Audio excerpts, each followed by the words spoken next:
You don't often see the American president retweeting SBS, but he certainly was doing that. And the tweet was talking about the amount of international support that the Australian proposal by Scott Morrison has got, and Donald Trump was saying we are with them in doing that. And so that's really interesting, I think.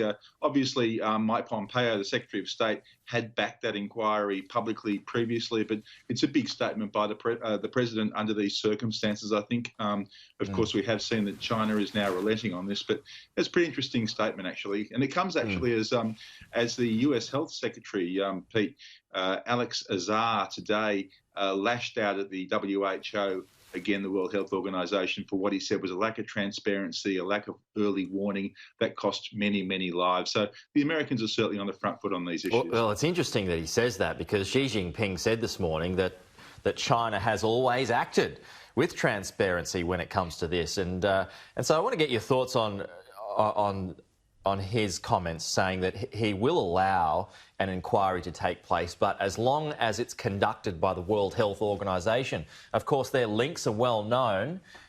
What are your thoughts on that, Cam, just from afar? I mean, can that be truly independent?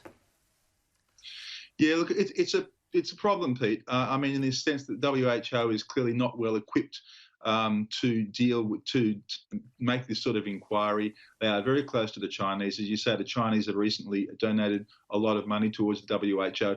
But the Trump administration has been very strongly worded in its attacks on the WHO. It's really saying, look, this is the time to really show your mettle and show your independence. So I guess one can only hope that the pressure which the US and Australia and other countries around the world are putting on the WHO will make them lift their game, because it doesn't seem like the Chinese would let anyone else in apart from the WHO. That's the problem. So it may be the only choice. Yeah, might be the quid pro quo. All right, well, on to, what is it, Moderina? Is it Moderina? That's what Tom Petrovsky was just talking about. Anyway, Cam, let us know about this. So it's a potential vaccine that may be out sometime in January next year, but it sounds pretty promising. It certainly got Wall Street excited.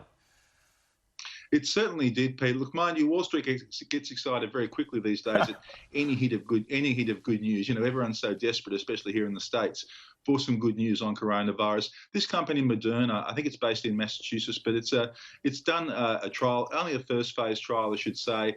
I think it's got 8 patients that were injected with this testing vaccine. Very good results, giving antibodies that does suggest some sort of immunity towards the virus. But look, these are very early days. But there's going to put a larger human trial in July.